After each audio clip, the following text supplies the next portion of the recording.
Hi, so this is a free video lesson from my new ebook, Easy Classical Guitar Pieces, Volume 1, and you can get the notation and tab as a downloadable PDF off of thisisclassicalguitar.com. So this is the Espan Oletas by Sanz, and what I'll do is I'll play through the piece, and then we'll have a little lesson and a walkthrough of the piece just to kind of go over and give you some tips and talk about what I've written on the page.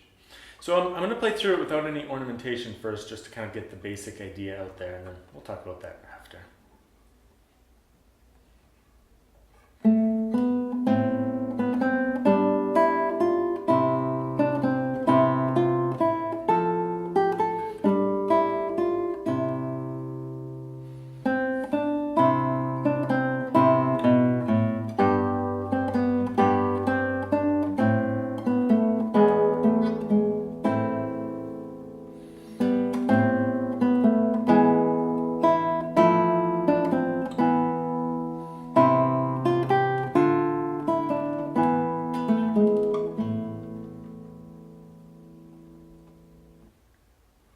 Good, so one thing you can do in this piece is that at all the double bar lines, if you want, you can repeat the section and possibly add in some ornamentation.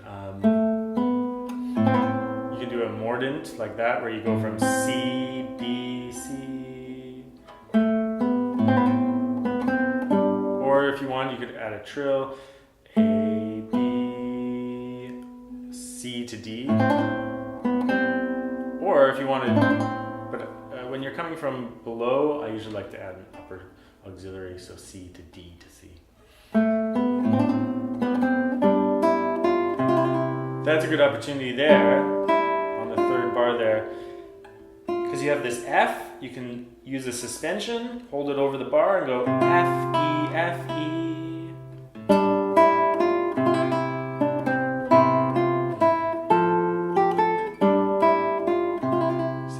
Suspension there.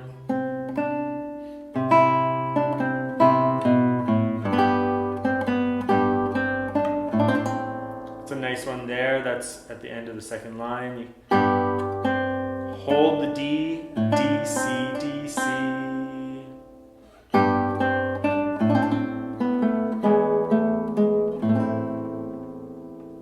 Etc. You can keep adding the ornaments if you want.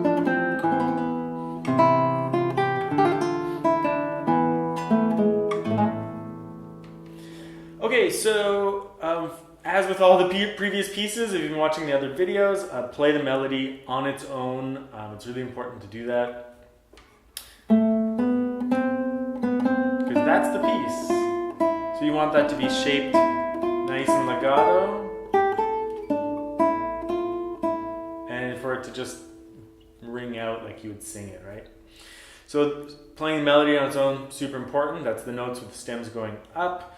If you're reading the tab, then it's generally the top line. After bar 9, just be careful of which ones are the melody notes. It's just the upper note, I think.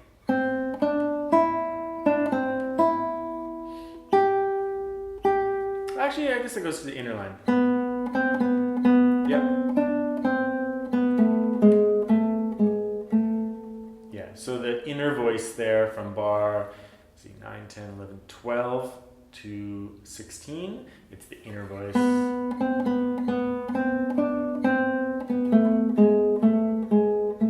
And then back to the upper voice.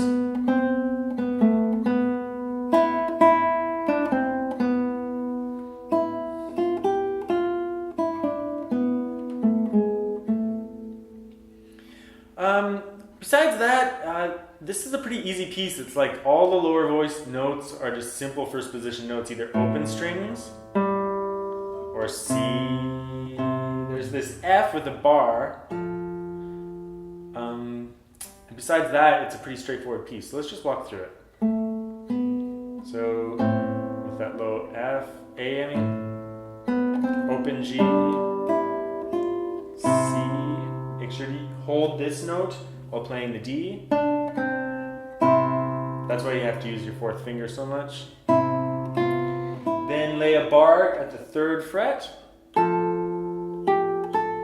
And when you shift down, get this finger ready before you shift, so that it can really nail that shift when you move down. keep using 4,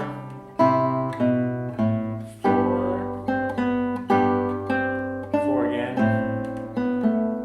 because your third finger gets occupied. Bar 16 is interesting. You're doing G sharp, A, G sharp, so hold on to that G sharp, and then you can prepare these 2 fingers to play the A minor chord.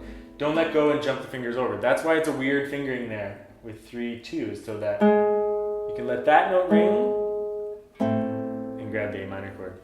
Okay, last thing I want to talk about is the right hand fingering. I didn't even list right hand fingering on this particular piece because it's just alternating fingers. So you can throw in A if it helps you, but either way, I mean, it could go I am, I am, I am, I am, I am, I am, I am, I am, I am, I. So if you wanted, you could just use am I the whole time, but I throw in A just whenever the distance between the bass note and the upper note are a little bit far apart. So for example, I am A, am I, am I, am I. So when they're far apart like that, you can throw that finger in. It doesn't disrupt anything and it gets you out of awkward string crossings with I and M. But really, I don't think it matters that much as long as you're alternating fingers. Do not repeat fingers if you can help it. It's not that big of a deal if it's between like a break in the music, like the dotted quarter notes in the piece, or even a half note. It's okay if you repeat maybe. But like when you're playing the melody lines, alternate fingers. Do not repeat fingers. Always alternate. Besides that, I don't have too much to say. There's lots of performances of this on YouTube as well, so you can get lots of ideas from it. You can also listen to, Rodrigo's concerto to get some other inspiration if you want. But it's an authentic Baroque piece, so you can just stick to this as well. So thanks very much. I'll be making videos for all the other pieces in the book. There's about 15 of them. Thanks.